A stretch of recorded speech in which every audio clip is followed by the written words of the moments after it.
Ouça agora na Rede Comunicadora Iguaçu, programa Conteúdos do Paradireito, esclarecendo por que o Paradireito é para todos. Olá, bom dia a todos e todas. Hoje é sábado, dia 11 de junho. Estamos no ar com o programa Conteúdos do Paradireito pela emissora RCI AM 1320, Rede Comunicadora do Iguaçu, diretamente da cidade de Foz do Iguaçu, Paraná. Vale lembrar que, segundo o verbete da Enciclopédia da Conscienciologia, Paradireito é a ciência aplicada aos estudos técnicos, paratécnicos, pesquisas e para pesquisas teáticas do conjunto de normas, princípios e para-leis das manifestações ou pensenizações justas, íntegras e retas, conforme o fluxo cosmoético e sincrônico do cosmos, a partir do emprego correto da energia imanente na vivência e para a vivência da mega-fraternidade. Paradireito é para todos. Estamos aqui hoje no programa Conteúdos do Paradireito, eu, Maria Madalena, voluntária da Juriscons, recebendo o nosso convidado, professor João Paulo Costa.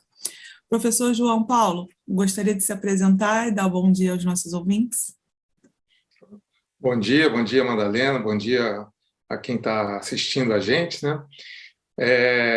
Vou me apresentar então, né? Fazer um currículo bem breve, né? Meu nome é João Paulo Costa, eu sou originalmente do Rio de Janeiro, né? Conheci a Conscienciologia em 1996, comecei a voluntariar em 2000, sou formado em psicologia, né, também, e no meu voluntariado eu passei pelo IPC durante, né, bastante tempo, fiquei na Conscius também, fui voluntário da Comissão AVA, e atualmente eu sou voluntário da Consecutivos e voluntário também no Círculo Mental Somático, além do CAEC, né, de uma maneira geral também a gente é voluntario, né, o Círculo Mental Somático está dentro do CAEC, e a gente vai fazendo algumas outras atividades assim, menores, né, porque aqui é intenso, né, essa parte de voluntariado, mas é basicamente isso, a minha rotina é voluntariado e estudo, né, em Foz. Muito bom. Tema de hoje, temperamento e temperamentologia. Então, você pode começar explicando para a gente o que o temperamento e o estudo do temperamento contribuem para compreender o paradireito? Tá bom. Deixa eu primeiro contextualizar, né, em termos de conceito, o que é o temperamento. Isso, como ele é um tema, vamos dizer assim, eu não gosto de usar muito isso, mas assim, para a pessoa entender, subjetivo, né? Mas a psicologia estuda muito o temperamento, a psiquiatria estuda muito o temperamento, e tudo que é relacionado a comportamento, né, as pessoas têm algum interesse com relação ao temperamento, as ciências convergem, divergem em muitas coisas, né? Dentro de um paradigma convencional, né, da ciência convencional, o temperamento ele são características do comportamento inerentes ao indivíduo. Pode ser pessoa, pode ser animal também. O temperamento é muito estudado em termos de comportamento animal também, mas é, evidentemente, muito mais simples, né? Vamos dizer assim. Na ciência convencional, o temperamento ele tem algumas controvérsias, mas, de certa forma, são comportamentos que a pessoa tem desde cedo. Então, são tendências comportamentais que a pessoa tem desde cedo. Algumas linhas defendem que o temperamento, que esses comportamentos são inatos, ou seja, a pessoa já nasce com aquela tendência naturalmente. Outras linhas, da psicologia principalmente, tratam que o temperamento é uma coisa que, a partir do minuto zero, vamos dizer assim, começa a ser moldado, né? Então, todos os elementos que a gente se depara na vida, todas as situações, vão moldar o nosso temperamento. Então, é aquela teoria da folha em branco, né? Então, a pessoa nasce uma folha em branco e esse livro, que é o nosso repertório de comportamentos, vai sendo escrito a partir daquele momento que a gente nasce, né? Dentro do paradigma consciencial, obviamente, não. O temperamento ele já é uma coisa que é um elemento paragenético, ou seja, um conjunto de comportamentos e características inerentes à pessoa que ela herda de si mesma. Como é que a gente herda de nós mesmos? A gente vai evoluindo, vai adquirindo características, vai fazendo que essas características fiquem cada vez mais fortes na gente. Aí existe a dessoma, a gente morre, vai para o período intermissivo, retorna, renasce e retorna com aquelas mesmas características. Ou seja, a gente não deixa de ser a gente porque a gente morreu. Então, quando a gente renasce, dentro de condições diferentes aqui a cada vida, a gente renasce com aquele arcabouço de comportamento inato à nossa manifestação. Beleza. Dito isso, espero que dê para entender de certa forma. Se você quiser que a gente fale mais algum ponto, ou esclareça mais isso. Eu queria complementar que no direito a gente tem aquela discussão se o homem nasce bom e o meio corrompe, ou se o homem já nasce, né, corrompido. A discussão filosófica. Né? Aquelas discussões filosóficas do paradigma convencional, né, sempre, né, aquele negócio que eu na minha opinião, esse tipo de, vamos dizer assim, de problemática, de dilema que tem, seja na área do direito, seja na área da medicina, da psicologia, do que for, assim, principalmente mais para a área de humanas, né, normalmente, chega um ponto que não fica infrutífero, né, se for pensar, né? Só que a pessoa que ela pensa está muito formatada, está muito intrafisicalizada, pensando só no paradigma no paradigma convencional, a tendência é que chegue num ponto que aquilo começa a rodar e não chega mais numa conclusão, né? Temperamento é a mesma coisa, acontece a mesma coisa. Essa discussão, a gente nasce é inato ou não é, ou é adquirido, vamos dizer assim, né? Aí começam a estudar sobre gêmeos univitelinos, ou seja, tem a mesma genética, 100% da mesma genética, só que comportamentos diferentes. Aí a linha que fala que é inato fala, olha, eles são diferentes, já nasceram diferentes. A linha que fala que é adquirido fala, não importa se eles nasceram com a mesma genética, é porque se um olhou para a direita, o outro olhou para a esquerda, isso já vai influenciar no comportamento da pessoa. Se uma vez teve uma repreensão por parte dos pais e o outro não teve aquela reprimenda, então isso já vai alterar no comportamento desde da criança, como é tudo um campo, vamos dizer assim, é um descampado, né? Não é um descampado, não tem nada, qualquer coisa que vai sendo acrescentada aquilo ali vai ser uma característica desenvolvida. Mas chega um ponto que começa, que a gente chama rodar lâmpada, né? Rodar, e aquilo não chega em lugar nenhum, né? Verdade. Mas eu não respondi aquela pergunta inicial sua, né? Sobre o paradireito. Pois é. Então, o que a gente consegue relacionar isso?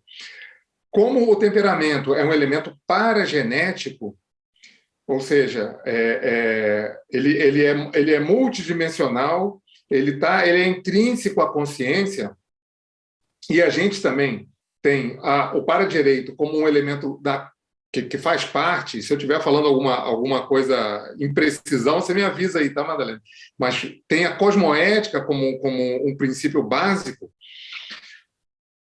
E a cosmoética, o que é a cosmoética? É o código do cosmos, né? O código de leis, né? De regras, regramentos, pilares de funcionamento do cosmos. E a compreensão da cosmoética, o entendimento da cosmoética, o que é? É a decodificação da pessoa, decodificação íntima, então, ou seja, o meu nível de cosmoética é até onde eu consigo entender e aplicar o código do universo na minha própria manifestação, né? Então, o temperamento ele passa a imprimir essa compreensão do código de ética do cosmos dentro de si. Então, o que acontece? O que eu tenho de compreensão do que seja cosmoética, e depois, posteriormente, aí entra em para-direito, para-dever, toda, né, as outras vertentes, né, assim, vamos dizer assim, os resultados, as outras Os efeitos. sub-áreas, né, da cosmoética, tudo isso vai ser uma compreensão, né, adjacente, que vai vir depois. Mas a cosmoética vai ser a compreensão, a minha cosmoética vai ser a compreensão da lei do cosmos, que é uma só, independe de mim, dentro de mim.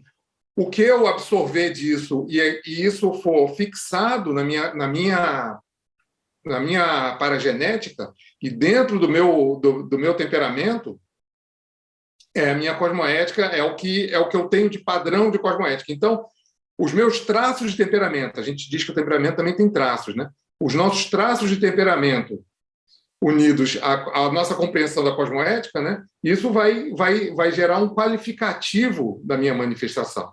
Então, à medida que eu vou aumentando a minha compreensão do que seja a cosmoética e o para-direito, e vou conseguindo colocar isso em prática, de maneira real, na minha manifestação, sendo consim ou consciex. Isso vai ficando intrínseco ao meu temperamento, e isso é evolução, né? Meu temperamento vai ficando mais cosmoético, vai ficando mais uno ao próprio fluxo do cosmos. E o temperamento, ele é como se fosse a raiz das nossas manifestações todas, né? Se a gente tem mais paciência com as pessoas, com as coisas, com os fatos da vida, ou se a gente fica mais reativo, enfim. Até o desenvolvimento dessas virtudes de paciência, tudo passa pelo temperamento, né? Sim, o temperamento, ele é a raiz do nosso comportamento, né? Se a gente pegar e pensar no temperamento de uma maneira mais universal, fica mais fácil a gente compreender. Quer ver uma coisa? Por exemplo, o meu temperamento, ele é o mesmo, quer dizer, vai evoluindo, mas ele é o mesmo. Não importa se eu nascer homem, se eu nascer mulher, se eu nascer no Brasil, se eu nascer no Japão, se eu nascer uma pessoa pobre, se eu nascer uma pessoa rica, entendeu? Se eu nascer com uma genética perfeita, favorável, ou se eu nascer com algum problema genético, algum problema físico, o meu temperamento vai ser exatamente o mesmo. Então, tem muitas coisas que fazem a gente, às vezes, se enganar pela própria vida intrafísica. Então, por exemplo, se eu estiver fazendo um estudo de vidas passadas, por exemplo, né, de uma personalidade. Então, eu pego a Madalena, vejo assim, quem será que a Madalena foi numa vida passada? E se ela for homem? Complica muitas coisas, né? Por quê? Porque o comportamento inerente ao homem, normalmente, é diferente do comportamento inerente à mulher, em coisas básicas, pela própria genética, né? Agora, o temperamento, se ela nasceu homem numa outra vida, o temperamento ela vai ter os mesmos traços, né? Então, por exemplo, traços assim, vamos pegar grandes traços para ficar bem simples. Se a pessoa for uma pessoa agressiva, ela vai ser agressiva sendo homem, sendo mulher, sendo rico, sendo pobre, nascendo em qualquer parte do mundo. Se a pessoa for uma pessoa muito ativa de atitudes, né? Que faz muito, que produz, nas mesmas condições, mesma coisa, sendo homem, sendo mulher, não importa a educação exatamente, a condição financeira, a pessoa vai ser uma pessoa ativa. Agora, isso não quer dizer que também as condições intrafísicas não restringam também muitas coisas, né?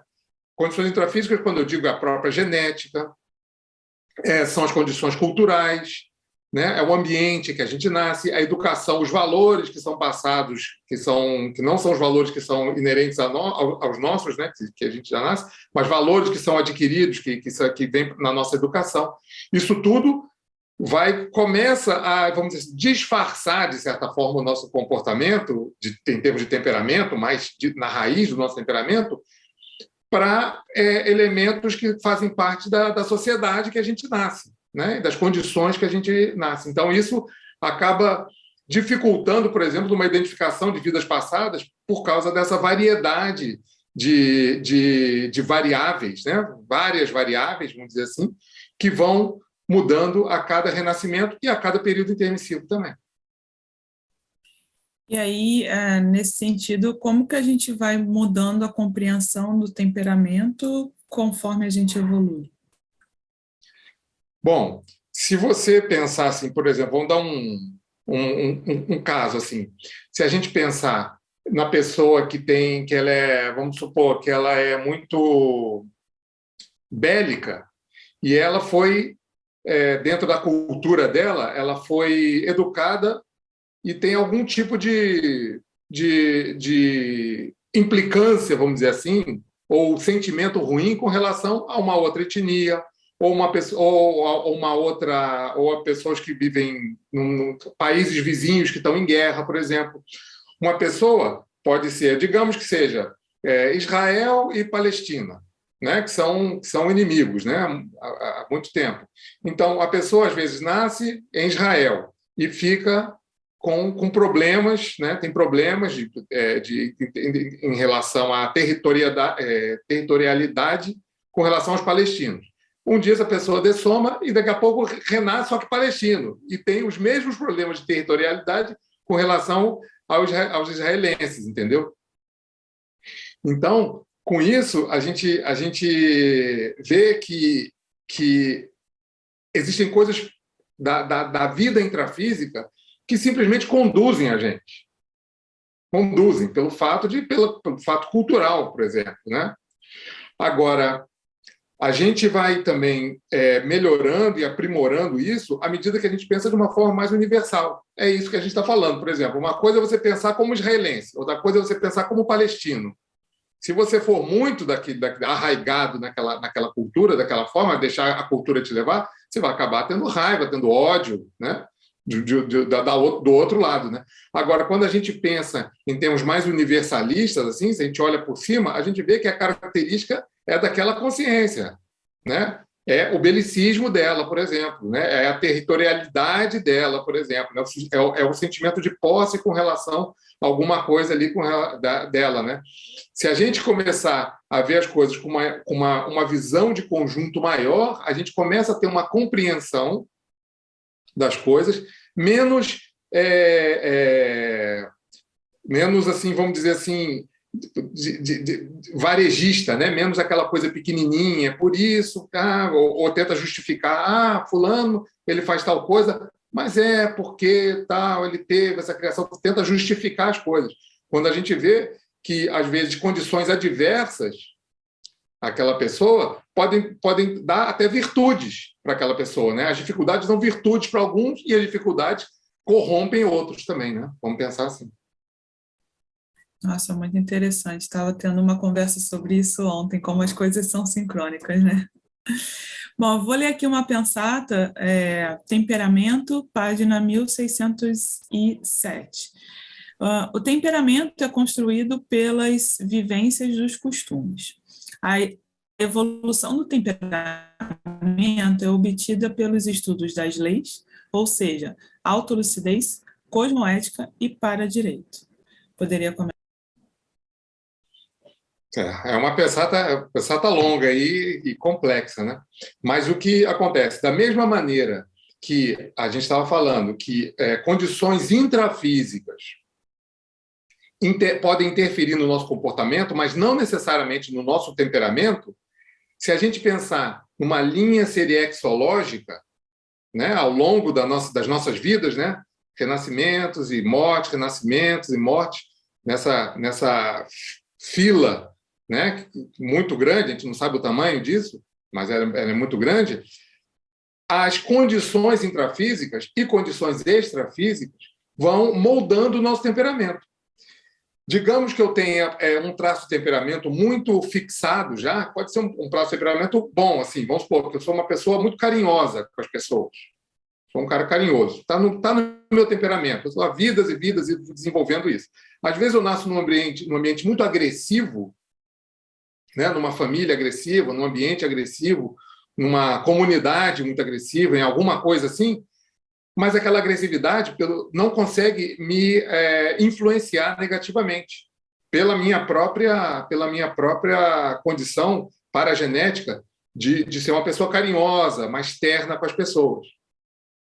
Por outro lado, se a minha condição de ser mais terno com as pessoas, mais carinhoso, não tem essa força toda, quando eu vou nascer num ambiente agressivo, eu acabo absorvendo aquilo e ficando agressivo também, de certa forma, entendeu? Porque aquele traço do meu temperamento não é forte o suficiente para suplantar as condições intrafísicas que estão ali, adversas, que estão ao meu redor, né? Então, quando a gente detecta, por exemplo, um traço do nosso temperamento positivo, a gente tem o para-dever, né, de fazer os ambientes adversos àquele melhores, por exemplo, né? Então, por isso que a gente dá, às vezes, exemplo em lugares, né, algumas coisas, para as pessoas que não estão nem acostumadas com algum tipo de comportamento que não é comum em algum ambiente, em algum grupo familiar, aquela pessoa que se destaca, né? O internecivista às vezes sente aquela sensação de um passarinho que está fora do ninho dele, né? Quando nasce numa família, fala, pô, parece que aquela família, ninguém tem nada a ver comigo, mas a ver tem. O negócio é que às vezes a gente consegue adquirir, a gente consegue desenvolver alguns traços de temperamento que são mais cosmoeticamente desenvolvidos e que naquela família a gente parece que é um peixe fora d'água, o pessoal não pensa feito como a gente. Não, a gente está ali para dar exemplo, a gente está ali para mostrar que é possível se manifestar de uma outra forma e ficar bem com isso, não é? Porque quando ele fala, ele inclusive dá ênfase à vivência dos costumes, parece que é moldado pelo meio, né? Mas então, na verdade, a gente também pode moldar o meio conforme o nosso temperamento.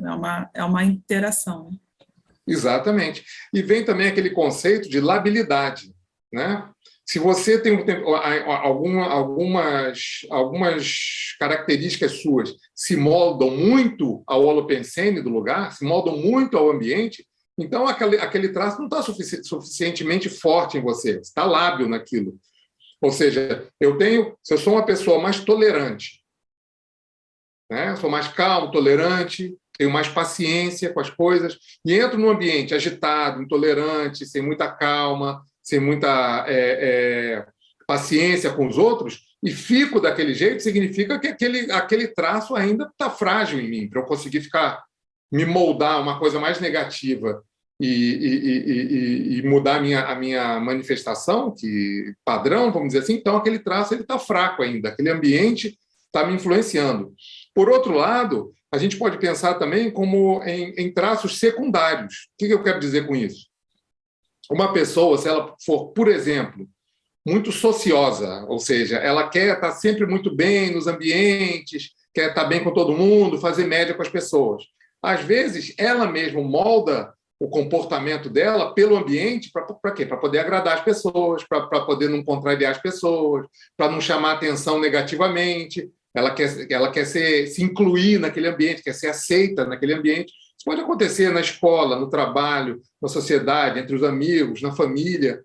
A gente tem uma tendência, às vezes, a fazer isso. Isso é sempre ruim? Não, não é sempre ruim. Às vezes a gente precisa. Eu tenho que me comportar, por exemplo, numa festa, de uma maneira que seja compatível à festa, que é diferente de eu me comportar numa faculdade, que é uma maneira compatível à faculdade. A gente tem que se moldar também, de certa forma, tem que ter um grau de elasticidade em alguns comportamentos para você viver em sociedade. Mas, a partir do momento que a gente pega comportamentos que sejam negativos e incorpora aquilo na gente para a gente poder se encaixar em algum ambiente social, seja familiar, profissional, ou que seja, aí você está com tem uma fraqueza em algum traço de temperamento, tem uma fissura de personalidade que permite que a gente regrida só para poder se adequar a algum ambiente ou algum objetivo que a gente tem. Nossas corrupções, né? Isso. Então, vamos agora para uma pausa para os nossos comerciais. Já fica o convite aqui a todos os nossos ouvintes para a Semana da Paradireitologia, está sendo programada para o dia 8 de agosto até o dia 14. Teremos o acoplamentário, teremos Fórum da Paradireitologia, teremos verbetes sobre paradireito e aguardamos todos. Você que está nos escutando, nos acompanha no endereço da rádio RCI AM 1320, Facebook Sempre RCI e YouTube da Paradireitologia. Lembrando que o Paradireito é para todos.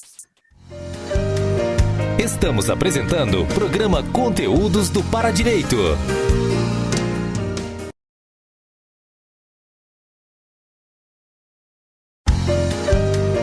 Voltamos a apresentar programa Conteúdos do Paradireito.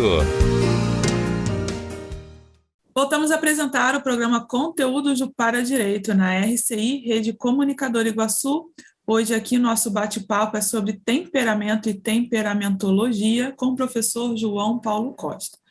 Professor João, Paradireito ajuda na reciclagem do autotemperamento? Pode ajudar, sim. Eu acho que sim. Tudo depende da postura da pessoa, né? Se eu estudar cosmoética só teoricamente, eu acho que vai ajudar pouco. Não é que não ajude, mas vai ajudar pouco. Mas se eu estudar cosmoética para direito, para dever, universalismo, de uma maneira mais teática, eu quero que aquilo faça parte da minha manifestação, eu quero contribuir com aquilo, eu quero entender e incorporar a minha manifestação, sem dúvida nenhuma que pode mexer no nosso temperamento absurdamente, né? O conceito de cosmoética, por si só, o conceito de paradireito, por si só, ele vai extrapolar um monte de, vamos dizer assim, dogmas e pensamentos já pré-estabelecidos nossos, né? Vamos supor, vocês que estudam mais o paradireito, a pessoa que vem da área do direito, nunca estudou conscienciologia antes, e ela vem da área do direito, e ela começa a entender os conceitos do paradireito, da cosmoeticologia, isso já... O que acontece? O pé direito da pessoa, né, vai subir uma altura que a gente não sabe, né? Vai ampliar todo o restante.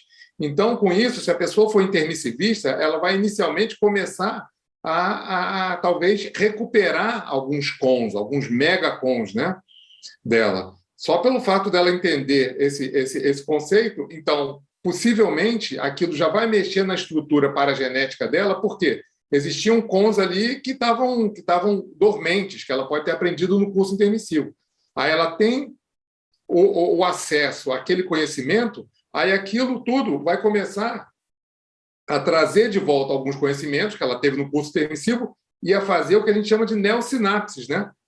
Neoparasinapses, né? Sinapses novas com relação a conceitos muito maiores, que é, no caso, o paradireito e a cosmoética. E aquilo vai voltando a ser oxigenado dentro da minha estrutura de temperamento, dentro da minha estrutura de comportamento. Isso é, sem dúvida nenhuma, excelente, né? Mas pode mudar, sim.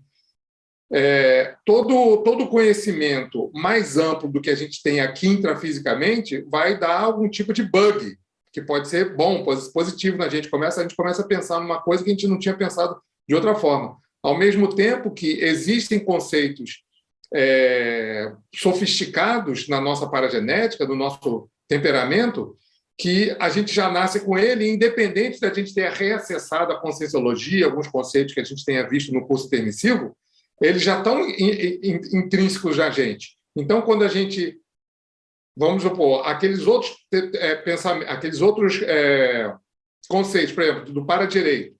Então, a pessoa ela não acessou aquilo no curso intermissivo e não agora, mas ela reacessa e aquilo começa a reaflorar nela. Isso, com o tempo, ao longo das vidas sucessivas, aquilo sim é que vai transformando o nosso temperamento. Aquele conceito passa a ser inato e ter aquela força do que a gente estava falando anteriormente, né? Aquele traço que a gente foi reacessando, aceitando, entendendo, incorporando a nossa manifestação, vai ficando tão forte que daqui a pouco você não precisa mais recuperar o com. Você já nasce com aquele com e ele é forte o suficiente para, como a gente tinha dito antes, para ser mais forte que o próprio ambiente intrafísico que a gente renasce, né? E o para-direito, ele é essencialmente prático, né? Porque ele é o estudo das leis e para-leis e princípios para a gente aplicar na nossa conduta. Então, se a gente não aplica, a gente só conhece em tese, né? Em tese. Mas o para-direito em si é todo esse funcionamento cósmico e as regras das nossas vidas. Então, a gente vai conhecendo à medida que a gente vai aplicando. Não tem muito como conhecer isso em teoria, né? Porque fica muito distante. Então, nesse sentido, eu acho que tem a ver também com para-dever, né? Para-dever no sentido da gente assumir esse protagonismo de entender como funciona e aplicar, né? Exato. Nesse sentido, para-dever também ajuda a mudar o temperamento. Eu acho que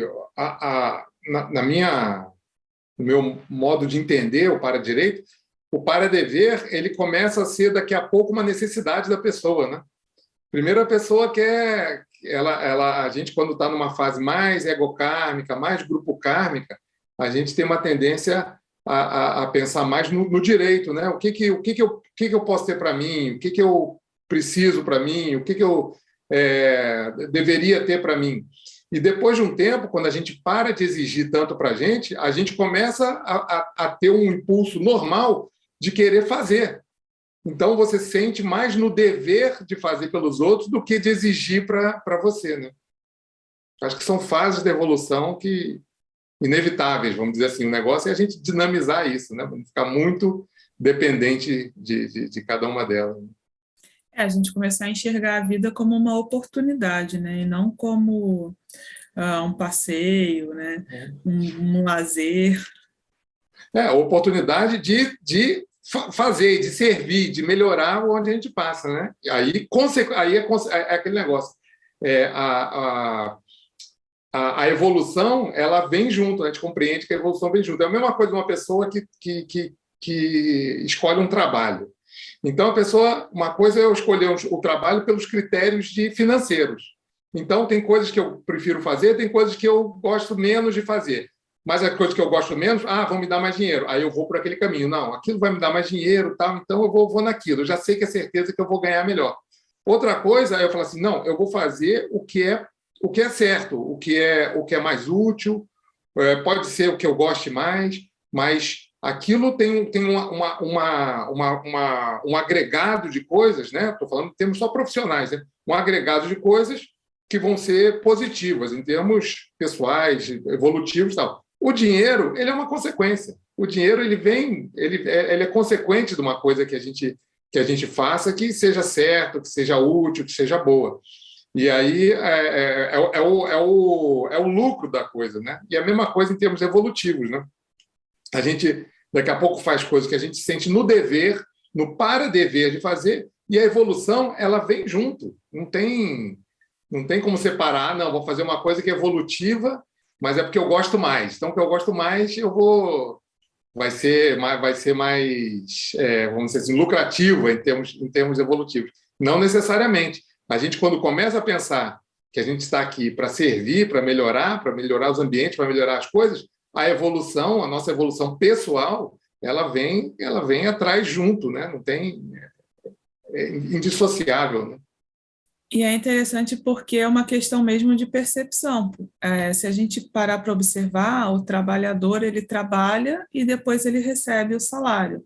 E da mesma forma o empresário, primeiro ele cria um produto, um serviço, depois ele coloca aquilo à disposição e depois ele ganha o dinheiro por aquilo que ele produziu, né? Então, assim, a lógica do mundo é essa, mas a gente insiste em primeiro querer para a gente, para depois doar, né? Quando, na verdade, é só perceber que é o inverso. Exato, exatamente. Então, vamos aqui no Léxico de Ortopensatas, volume 2, página 1606, temperamento. Os princípios da cosmoética são os maiores agentes de melhoria do temperamento da consciência. Exatamente. Ou seja, a cosmoética, que é aquele código de conduta do cosmos, quanto mais alinhado eu tiver com o fluxo do cosmos, com o fluxo muito mais inteligente do que eu, pessoalmente, eu vou estar agindo melhor. Isso vai moldando melhor o meu temperamento. O hábito, ele é uma coisa poderosíssima. Por que eu estou falando isso? Porque todos os nossos comportamentos, em termos de temperamento, eles são moldados por, basicamente, dois elementos.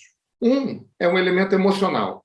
Então, às vezes, o meu comportamento ele passa por algum tipo de trauma emocional ou alegria também, né, que é emocional também, e aquilo passa a fixar na minha manifestação. Eu vou ligar aquilo à minha manifestação. Então, se eu tenho muito prazer em praticar esporte, por exemplo, e isso foi há muitas vidas, aquilo me gera prazer, me gera satisfação, é uma coisa emocional. Não que o esporte tem vários outros benefícios agregados.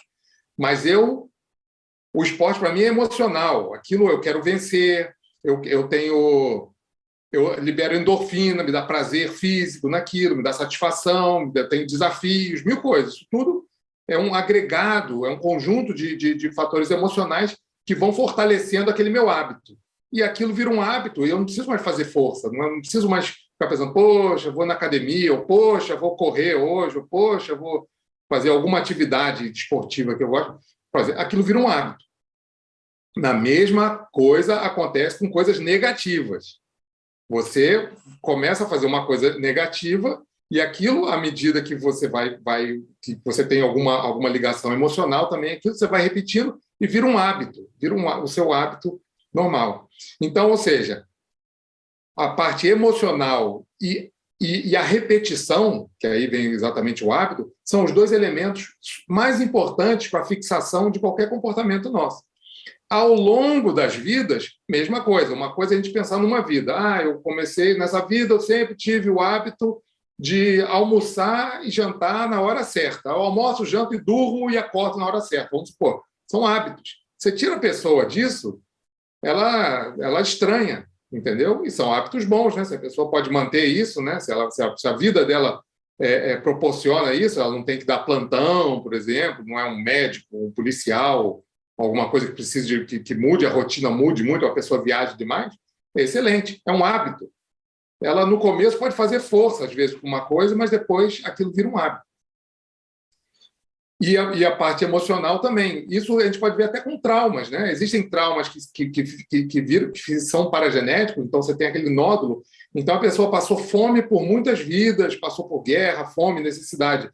Então a pessoa fica o quê? Ela tem medo de passar fome, tem medo de ficar sem dinheiro, né? Então a pessoa fica pão dura, fica meio, né, possessiva com algumas coisas. Isso tudo são resultados de quê? De elementos emocionais que foram arraigando determinados conceitos dentro da sua paragenética. Isso tudo, a gente deu o exemplo das duas maneiras, mas como você falou na pensata, a cosmoética, ou seja, se o meu hábito, se a minha forma de pensar fica cada vez mais cosmoética, cada vez mais una ao cosmos, cada vez mais uníssona ao cosmos, isso vai virando também um hábito. E isso é evolução de verdade. É nosso objetivo, né? Como seria Exato. bom. Bom, vamos fazer agora uma pausa para os nossos comerciais. Você que está nos escutando, nos acompanhe no endereço da rádio RCI AM 1320, Facebook Sempre RCI e no YouTube da Paradireitologia. Paradireito é para todos. Estamos apresentando o programa Conteúdos do Paradireito.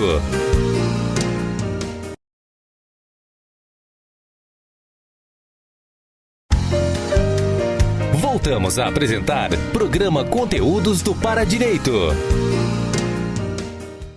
Olá, voltamos a apresentar o programa Conteúdos do Paradireito na RCI, Rede Comunicadora Iguaçu. Estamos agora no último bloco, dando prosseguimento ao bate-papo com o nosso convidado, o professor João Paulo Costa.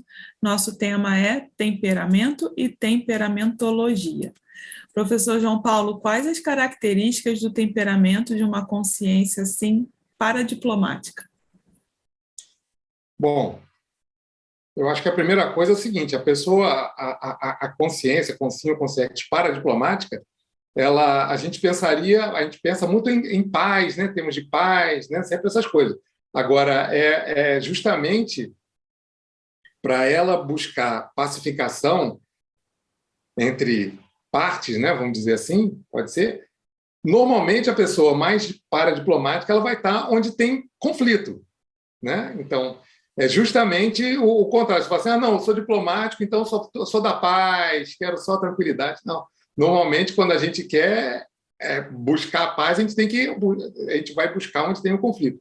Então, eu acho que a consciência mais paradiplomática, ela tem, primeiro, características de pacificidade, né?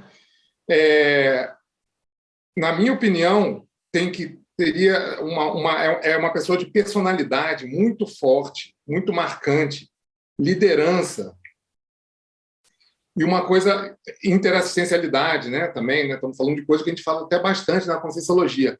Agora, na minha opinião, além de uma tendência a pacificar as coisas, pacificar de uma forma produtiva, não é pacificar todo mundo só, ninguém reclama, vamos dizer assim, é uma imperturbabilidade.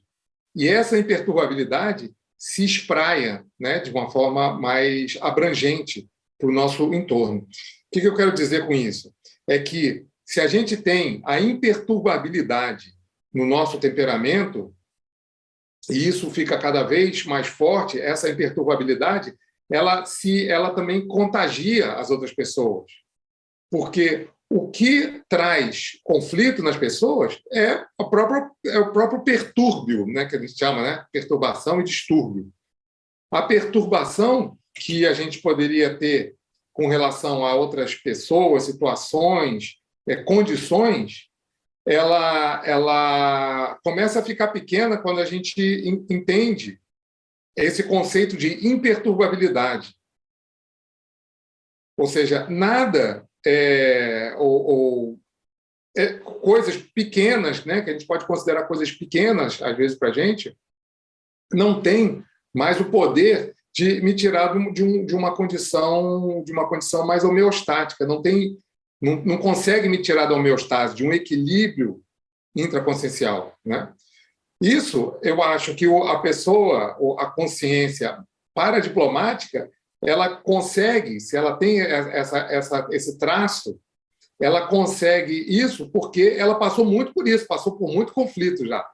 É difícil a gente ensinar uma coisa, a gente dar exemplo em alguma coisa que a gente não tenha teática naquilo, não é? Então, como a gente vem falando, né, o temperamento, ele não dá para dizer que uma pessoa tem um temperamento diplomático ou paradiplomático. É um conjunto de coisas, é um conjunto de características. Quando a gente começa a analisar o nosso temperamento, por exemplo, o conscienciograma pode ser um grande recurso para isso, a gente começa a ver alguns traços de personalidade, de temperamento, que são coisas diferentes, tá? Mas traços de personalidade e temperamento que são convergentes a essa condição mais paradiplomática. Ou então, aqueles traços faltantes, trafais, que poderiam ajudar a gente a ter maior imperturbabilidade e poder de agregar mais as pessoas, agregar as melhores características das pessoas e aí sim ter essa paradiplomacia, né?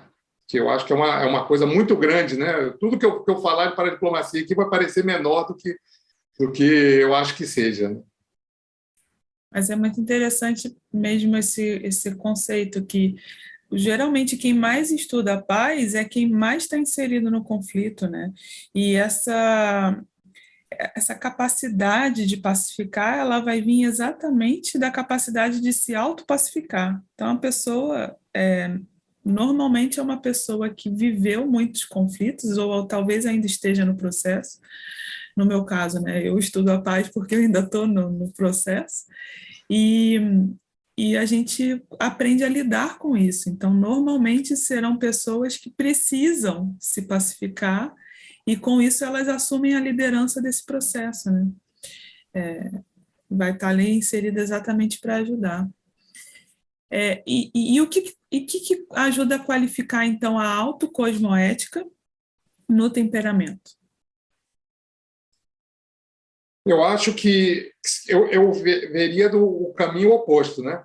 O que o nosso temperamento pode ampliar a nossa autocosmoética, né?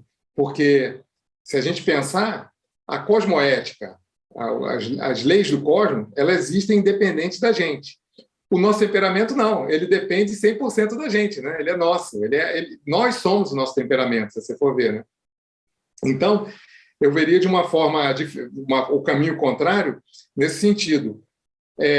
Quando a pessoa tem algum grau já de uma ambição evolutiva, quando eu falo ambição, no lado bom da palavra ambição, tudo isso você começa a ver para que lado você vai direcionar a sua ação, a sua atitude, para ficar melhor. Se eu quero pensar em evolução, eu vou olhar o que é mais evolutivo para mim. É o quê? Eu me dedicar à conscienciologia, eu me dedicar a dar atenção a algumas outras coisas que eu não dei atenção, que eu considerava talvez menores antes, eu vejo a amplitude dessas coisas. Então, isso tudo está no meu temperamento. Por exemplo, tem pessoas que conheceram a conscienciologia e rapidamente se mudaram para Foz do Iguaçu. Falaram assim, olha, isso aí, para mim, é o que eu quero para a minha vida e é o que eu quero para evoluir. Beleza. E a pessoa vem, produz e tem resultados. Outras pessoas conhecem a conscienciologia e não necessariamente vêm para Foz do Iguaçu.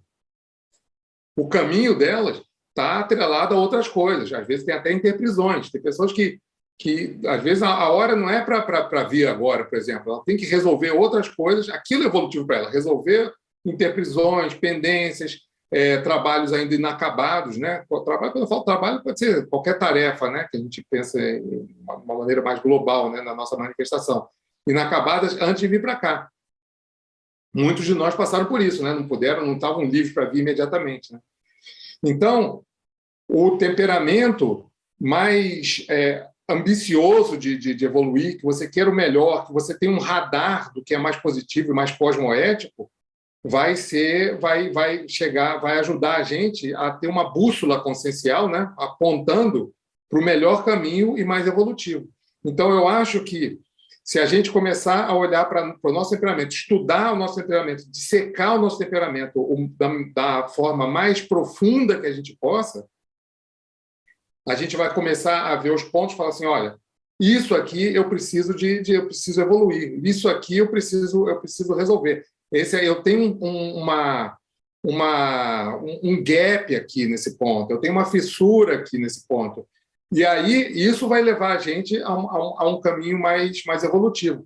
Como eu estava falando para você, a gente tem uma assessoria sobre temperamento, né, na Consecutivos, que a gente fala justamente, a gente faz, não é um aconselhamento ou dizer o que a pessoa tem que fazer ou deixar de fazer, nada disso.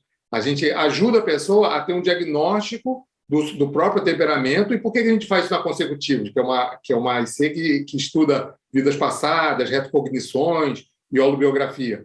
Porque o temperamento, como ele é um elemento paragenético, ele ajuda, quando a gente entende e reconhece o nosso temperamento, ou qualquer temperamento, a identificações em vidas passadas, né? E a gente pode identificar uma personalidade, né, do passado através do temperamento, como ele muda pouco, né?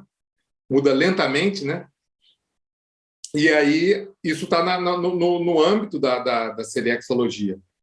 E nessa nossa assessoria, a gente ajuda a pessoa a entender melhor os seus traços de temperamento, as suas características que vêm desde o passado e hoje em dia se consolidaram no nosso temperamento atual, né? Essa é a forma que a gente tem de estudar isso lá. E a assessoria pode ajudar muito na pessoa a começar a dissecar o próprio temperamento e entender isso que a gente estava falando. Que fissuras, para que caminhos eu posso ir?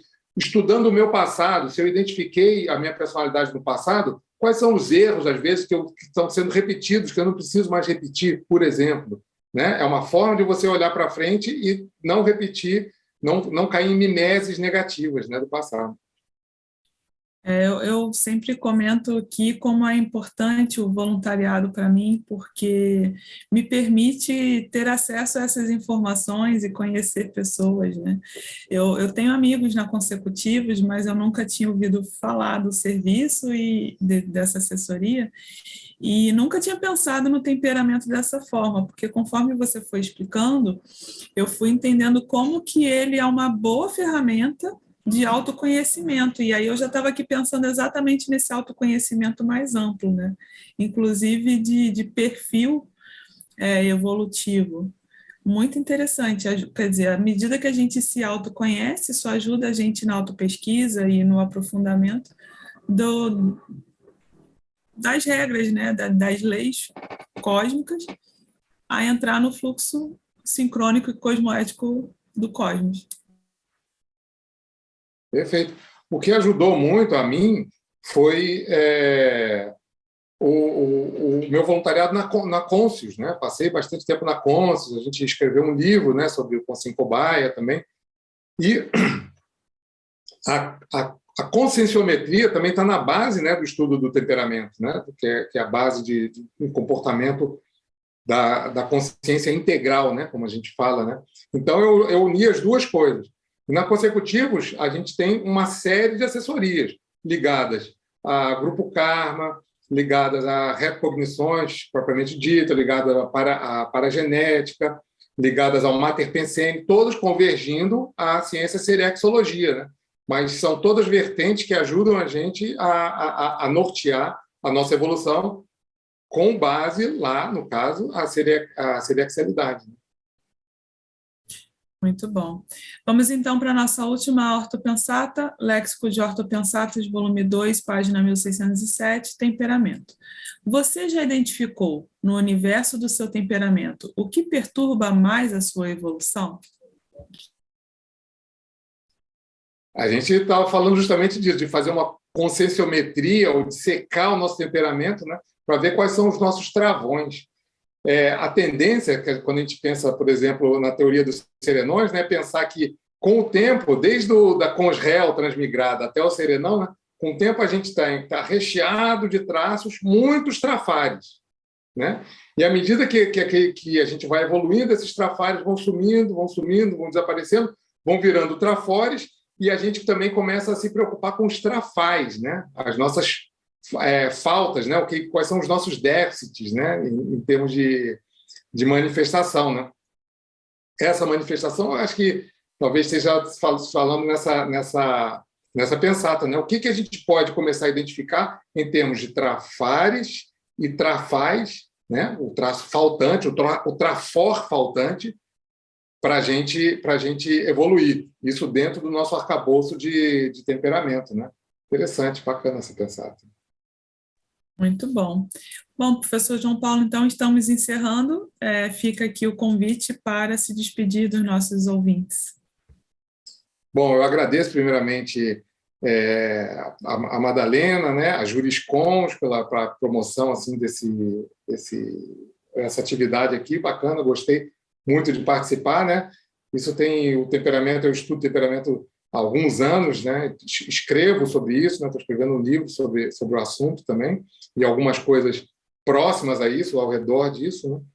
E agradeço a atenção. Quem quiser entrar em contato pode contactar Consecutivos, a gente tem uma assessoria sobre o temperamento lá, é só entrar em contato lá e fazer um agendamento, não tem pré-requisito, qualquer pessoa pode fazer essa assessoria, que a gente tem um formulário que a pessoa responde e depois a gente tem a assessoria propriamente dita e no final a gente dá o nosso parecer, né, do que a gente consegue tirar e ajudar a pessoa a descobrir sobre o temperamento, que é um assunto que eu acho muito amplo também. Mas agradeço a oportunidade a todos vocês. Nós que agradecemos a sua disponibilidade em aceitar o nosso convite, enriquecer aqui nossos debates sobre o Paradireito, e estamos sempre aqui para recebê-lo. Chegamos ao final do programa, agradecemos também a presença dos nossos espectadores e ouvintes que nos honraram com a sua participação, e você que está nos escutando, nos acompanhe no endereço da rádio RCI AM 1320, no Facebook, página Sempre RCI, e no YouTube, da paradireitologia. Para direito é para todos.